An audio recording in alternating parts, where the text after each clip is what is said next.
BRICS देशों पर Trump तो पहले से ही नाराज थे। ऑपरेशन सिंदूर ने इसमें आग में घी डालने का काम किया। उसके बाद ट्रंप ने जब मोदी को कई बार कॉल किया तो मोदी ने रिसीव नहीं किया। इससे ट्रंप को काफी बेइज्जती फील हुई। तो अब दुनिया को तो ये बता नहीं सकते कि हमारी बेइज्जती हुई है, तो उन्होंने हवाला दिया कि भारत रूस से व्यापार करता है, इसलिए हम भारत पर 50% टैरिफ लगा रहे हैं। भारत भी ब्रिक्स संगठन का एक हिस्सा है और इस ब्रिक्स संगठन को अमेरिका अपना विरोधी बताता है। यहाँ बी का मतलब है ब्राजील।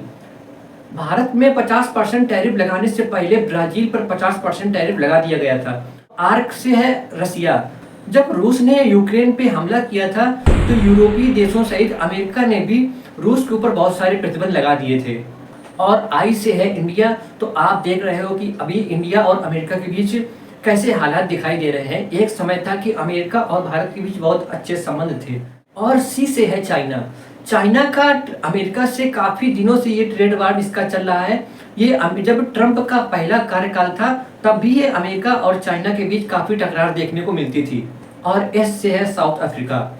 अभी कुछ महीने पहले हमने देखा था कि साउथ अफ्रीका के राष्ट्रपति श्री रामाफोसा गए थे अमेरिका में ट्रंप से मिलने व्हाइट हाउस में। तो उनके बीच काफी नोकझोंक देखने को मिली थी और अमेरिका ने आरोप लगाया था कि साउथ अफ्रीका में जो गोरे लोग हैं उनको वहां पे प्रताड़ित किया जाता है।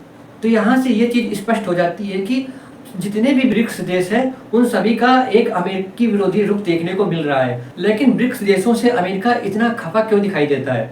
देखो, ब्रिक्स देश है ना, तो ब्रिक्स देश अमेरिका कहता है कि ये संगठन हमारे डॉलर के प्रभाव को कम कर रहा है। देखो, हम जानते हैं कि आज दुनिया भर में डॉलर का प्रभाव है। कोई भी हम विदेशी व्यापार करते हैं तो वो हम डॉलर में ही करते हैं। किसी भी देश से अगर किसी दूसरे देश का व्यापार होता है तो वो डॉलर से ही होता है।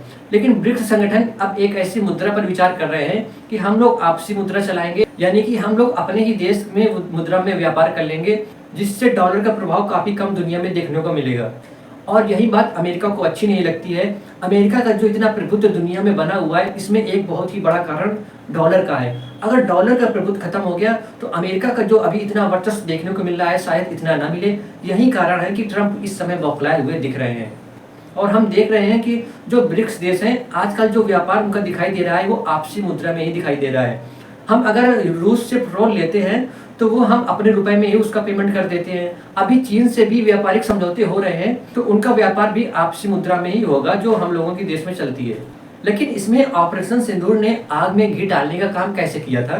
दरअसल जब ऑपरेशन सिंदूर के दौरान भारत और पाकिस्तान के बीच लड़ाई देखने को मिल रही थी और भारत काफी हावी था पाकिस्तान के ऊपर, तो पाकिस्तान अमेरिका के पास गया था और उसने कहा था थोड़ा सा समझौता करा दीजिए, हमारे बीच सीज फायर करा दीजिए। तो ट्रंप ने फिर भारत से ऐसा, ट्रंप का कहना है कि हमने ये लड़ाई रुकवाई है, कुल मिलाकर ट्रंप ये कहते हैं। और भारत ने हर बार इस बात को नकारा है कि नहीं, ये लड़ाई किसी देश ने नहीं रुकवाई है। तो अब ट्रंप को ये बात खराब लग रही है क्योंकि ट्रंप ने पूरी दुनिया को ये चीख कर कहा है और 10 बार से ज्यादा कहा है कि ये लड़ाई हमने रुकवाई है और भारत ने हर बार इस बात को नकार दिया है। इसके अलावा जर्मन मीडिया ने ये दावा किया है कि ट्रंप ने मोदी को कई बार कॉल की थी लेकिन मोदी ने ट्रंप की कॉल को रिसीव नहीं किया है और ये बात ट्रंप को अच्छी नहीं लगी। तो ये सब कुछ ऐसे कारण हैं जो दिखाई दे रहे हैं इस टैरिफ के पीछे। हालांकि इसमें एक और कारण हो सकता है कि भारत और अमेरिका के बीच एक ट्रेड डील की बातचीत चल रही थी काफी लंबे समय से और वो हो नहीं पा रही है क्योंकि अमेरिका कुछ अपनी मनमानी उसमें चाहता था कि हमारे देश से कुछ चीजें भारत में बेची जाए। अब जैसे उसमें डेयरी प्रोडक्ट है और कुछ किसानों के चीजें हैं जैसे मक्का है, तो भारत में अगर मक्का विदेश से आएगा तो भारतीय मक्का वालों का नुकसान होगा, भारतीय किसानों को नुकसान होगा। अगर अमेरिका से डेयरी के प्रोडक्ट, दूध वाली चीजें भारत आएंगी तो क्या होगा, भारत में थोड़ा सा नुकसान तो होगा ही। साथ में अमेरिका की जो डेयरी प्रोडक्ट है वहाँ के जो गाय हैं, मवेशी होते हैं, वो उनको मीट खिलाते हैं, मांस खिलाते हैं। लेकिन हमारे देश में जो गाय है उनकी पूजा होती है, हमारे देश में दूध का इस्तेमाल पूजा के लिए किया जाता है, तो हम वहाँ के चीज़ें कैसे अपने लिए यूज कर सकते हैं? तो ये सब चीज़ें हैं जिससे कारण आज के भारत और अमेरिका के बीच टकराव देखने को मिल रहा है। हालांकि तात्कालिक रूप में इसका प्रभाव भारत पर नकारात्मक ही पड़ेगा, निगेटिव ही पड़ेगा, क्योंकि जो भारत के व्यापारी थे, जो सामान यहाँ से अमेरिका जाते थे, तो अब उसमें गिरावट देखने को मिलेगी। तो वह यहाँ के व्यापारियों को काफ़ी नुकसान देखने को मिलेगा।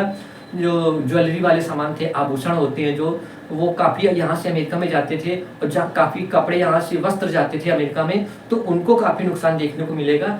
हालांकि इस घटना के बाद भारत और चीन के बीच संबंध में काफी सुधार, अब दोनों देशों के बीच ट्रेड की भी बातचीत चल रही है, तो एक नया रास्ता भी भारत को खुलता हुआ एक दिखाई दे रहा है। ऐसे में भारत के पास अभी बहुत से ऑप्शन हैं और काफी ऐसे देश हैं जो अमेरिका विरोधी हैं, जो ब्रिक्स देश के संगठन है, भारत को उनसे बातचीत करनी चाहिए, उनसे व्यापार को आगे बढ़ाना चाहिए, और जो एकाधिकार पूरी दुनिया में अमेरिका का बना हुआ है उसको कम करना जरूरी है। और किसी भी देश का एकाधिकार नहीं होना चाहिए, नहीं तो यही स्थिति होगी जैसे अमेरिका से आज देखने को मिल रहा है।